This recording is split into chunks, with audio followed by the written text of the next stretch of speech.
Right now, I haven't been too in touch with what's going on television. I will be tonight. I'm doing a podcast out of here. Are y'all still running heel, or have y'all switched baby? Right now, I'm not with the Wyatt family at all anymore. Okay. They've drafted all three of the other brothers are on SmackDown. I've come to Raw. They're wanting to change my look. New music, new hairdo, still same big bad Braun. But with what direction? Right now, I'm kind of just running rampant because I don't have anyone that's holding my chain anymore. Bray Wyatt's gone. He was my leader. I followed him. Now, the door's open, and who knows what's going to happen. Man, that's a good place to take a break. I'm coming right back. I'm talking to Braun Strowman here at the Honda Center in Anaheim. He's fixing to go out, probably crush some poor human being in the middle of a squared circle. I will be talking to Dean Ambrose. You will hear this today after this happens, but Braun Strowman is my guest. I'm coming right back after this. All right, we're back in conversation with Braun Strowman. We're at the Honda Center, kicking back. It's a big day for me. I got a lot of people to talk to. I'm happy to be talking to one of the strongest human beings I've ever talked to. Mark Henry is your connection. He puts you in touch, or WWE in touch with you. How do the talks go? How long of a process is this before they say, hey, we think you'd be a good fit for us, and vice versa? So I met Canyon Seaman September of 2011. I was at World's Strongest Man, actually right up the road from here at the Commerce Casino in Los Angeles here. And it was pretty short and sweet. It was basically, hi, I'm Canyon. I'm a recruiter for WWE. You know Mark, blah, blah, blah, blah, blah. Here's my card if you'd ever be interested in giving me a call. And I was like, okay, thank you. And I went about. I was an alternate that year, so I basically was out there. They had me testing all the events, doing everything, and making sure that everything was going to run right. So I knew I was going to compete in Arnold in 2013. So I got in contact with Canyon and said, yeah, hey, I'm definitely interested. I want to do one more strongman contest and whatnot. So I met them in September. They brought me down December of 2012 to the FCW arena, I guess it would be, where developmental wasn't for a while in Tampa, and went down and had me run the ropes and just move around and cut a promo and just kind of feel me out and see what I had to offer, I guess, in a couple of days period. Well, lo and behold, I guess they liked what they saw because they signed me, I signed May of 2013, so I did the Arnold Classic and then had a couple months off and then signed. Moved to Orlando July 4th, 2013, and started July 7th. So what was your feelings rolling in there? I mean, you're in the world-class level of strongman, and now you're in the developmental system of WWE. Obviously, when you walk in, you're going to turn heads. How did you feel? Were you confident? Were you nervous? I mean, because this is a big gamble, and this is not near. I don't know how it looks to people at home if they think it's easy, but it's anything but, in my opinion. Totally agree. How did you feel? What was your confidence level? I walked in very confident with knowing that I had a lot to offer, and that I knew that there's not a lot of people built like me, personality like me, everything like me. So I walked in with that, but, man, I tell you what, it didn't take long to have second thoughts, man. There was days going in, and it's like, because they want to make sure you want it and you're going to earn it. They ain't giving you nothing here. And I'm more than happy with that because everything I've had in my life, I ain't ever had nothing given to me. I've busted my ass for everything that I've got in this life. So it's just another thing.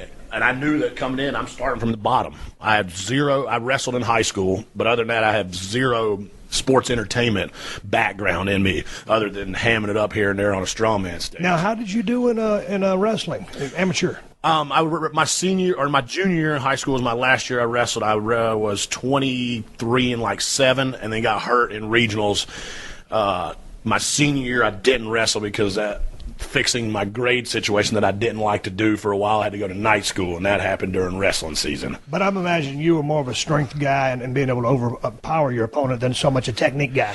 With respect that you have technique, but I wouldn't say that. I'm guessing it wasn't your specialty. Not so. It got a little bit. I started learning more and more. Luckily, I went to a high school that had a great wrestling program. We were a small high school out in the middle of nowhere. Bandy's High School in North Carolina literally is surrounded in cow pastures. I think our biggest thing is the FFA out there.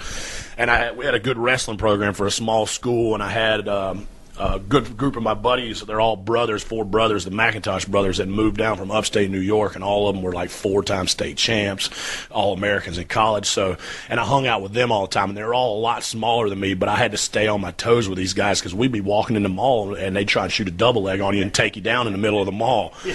So I picked up a little quicker, I think, than I normally would have in the wrestling, just being around those, because you never know what kind of shenanigans these guys are going to try and pull on you. Now, here's the thing, man. When you go down to the Performance Center, and I've been wanting to get down there for a long time. I haven't made it down there, but I can imagine that all the trainers are down there. They're usually training most of the guys with the same skill set, because by and large, everybody's going to it's like going to a college and getting a business degree. It's the same curriculum for everybody.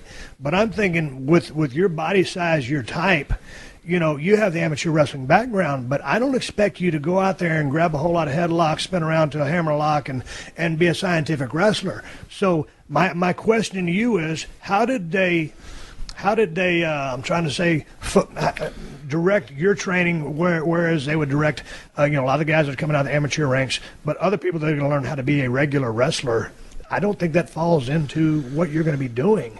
You're to me, a brawler. Now, and a wrestling move every now and then could be cool or neat, but dude, I expect you to just go out there and crush people. Okay, now here's the question: how did they tailor your training to work for you? Well, starting out, didn't really. Everyone did the exact same stuff. They taught us to bump, to run the ropes, to roll. I mean, I was doing squats, standing on the top rope to work on footwork and just everything. A lot of stuff that, in the back of my mind, I thought to myself, why am I doing this? But then again, down the road now, I see a lot of it, because now with all the bumping that I did and the rolls and a lot of things that I thought was monotonous that I did over and over and over, it formed a callus that now that I just do these things automatically and I don't have to think about it. What did you think about running those ropes? Do you dig it? A lot of people hate them, and your ribs will be sore for the first few days. You might be bruised up. It's just part of the process. I loved it. I just loved ricocheting off those damn ropes. It was my thing. Did it rub you the wrong way? Was it? I liked running the ropes. I mean, it didn't take long. I'd always wear a raw spot on the top of my hind end, but I liked running the ropes. The drop downs and things like that were the things that every day I knew we were having a drop down drill, and it's just, oh God. And those drop downs, it's like a burpee. Yeah. They will blow your ass up. Yeah. And so a lot of times, if I was injured coming back for something, I'd go in the ring, just show up in a TV taping or whatever, run the ropes, just do a drop down, get up, keep hitting the ropes, stomps in the corner of a turnbuckle, build my gas tank back up. How did you like the mat when they started teaching you a bump? I was hosted 2011 version of Tough Enough, and there were some kids in there, Miss USA in particular, who was allergic to the mat. How did that feel on a big body of yours that you beat up in a strongman contest? I tell you, I remember after the first week of practice, I remember waking up like a Saturday morning, I had off, and I got out of bed, and I felt like I was 90 years old, like my all hunched over, everything hurt. I sounded like Rice Krispies when you pour milk on them. When I get out of the bed, everything's just snap, crackling, and popping, and then that's one of those moments where I'm like going to myself, what the hell have I got myself into? And I had to take a step back and go, man, sometimes, I don't know, is this worth it? But then you pop a couple ibuprofens and have a cold one or something like that, and it makes you rethink, I don't think anything, in my opinion, I don't think anything that's easy to attain in life is worth having.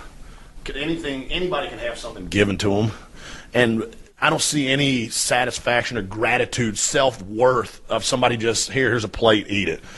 I'm more of like, get out there, grind, do my thing. If I don't make it, it's my fault. So when you came in, you start going through the process, how long were you there before they said, hey, you know what, you're going to be the newest member of the Wyatt family? For a long time, there was talk that it wasn't going to happen. When I first got to talking about being brought up to the main roster, it wasn't going to be at all. They were talking about cutting my hair, my beard, giving me a different look, going with something else. And then the powers that be decided that that's not what they wanted. They wanted me to be with the Wyatt family. And I tell you what, the little experience that I have had coming up and wrestling and then being put in with a group of guys like that to hide some of my weaknesses while I hone my skills, I couldn't have been in a better spot. I mean, 3 of the greatest human beings that I've ever met just to be around outside of the business. Then as far as in the ring, Luke Harper's one of the best working big mans I've ever seen.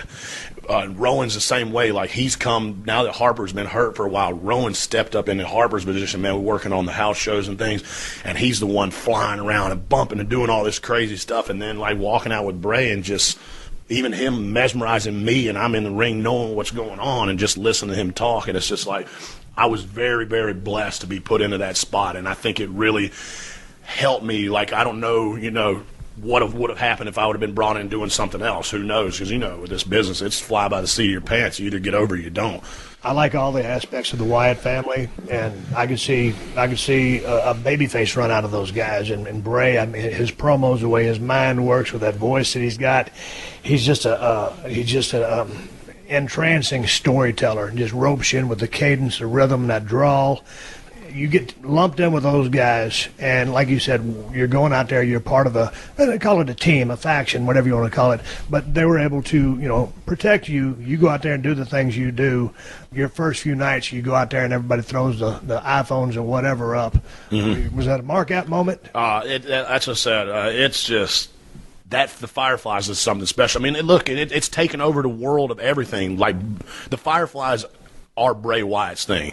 Now you look at concerts, football games, basketball games, baseball games, the Fireflies are there. And like to think about that, I was part of the original reason why this season even exists, because I don't know of any time they'd ever done that before they started doing it. That was the London crowd and the crazy things that they like to do, and then all of a sudden things stick, and now you walk out, like we were talking a minute ago, walk out 101, 273 at WrestleMania with their flashlights going on their phones. Yeah. So you got Bray Wyatt who's leading that. You've got Eric Rowan, who I think is a really good hand. They need to do something with him. Luke Harper, I didn't know he was injured. What's wrong with him? I think he tore his MCL and ACL. Oh, I didn't know that. Yeah. I wish him all the best in healing up. That's a damn good hand, like you said today, and I like his work as well.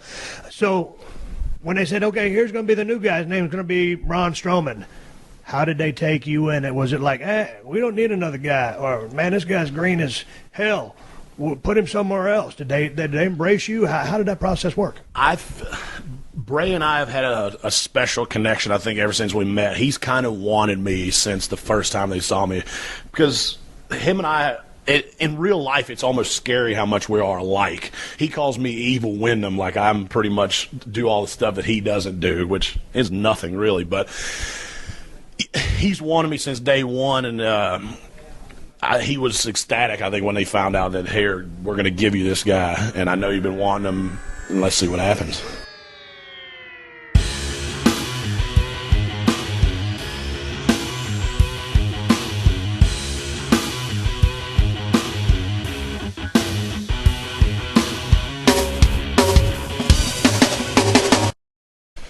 Right now, I haven't been too in touch with what's going on television. I will be tonight. I'm doing a podcast out of here. Are y'all still running heel, or have y'all switched baby? Right now, I'm not with the Wyatt family at all anymore. Okay. They've drafted all three of the other brothers are on SmackDown. I've come to Raw. They're wanting to change my look. New music, new hairdo, still same big bad Braun. But with what direction? Right now, I'm kind of just running rampant because I don't have anyone that's holding my chain anymore. Bray Wyatt's gone. He was my leader. I followed him. Now, the door's open, and who knows what's going to happen. Man, that's a good place to take a break. I'm coming right back. I'm talking to Braun Strowman here at the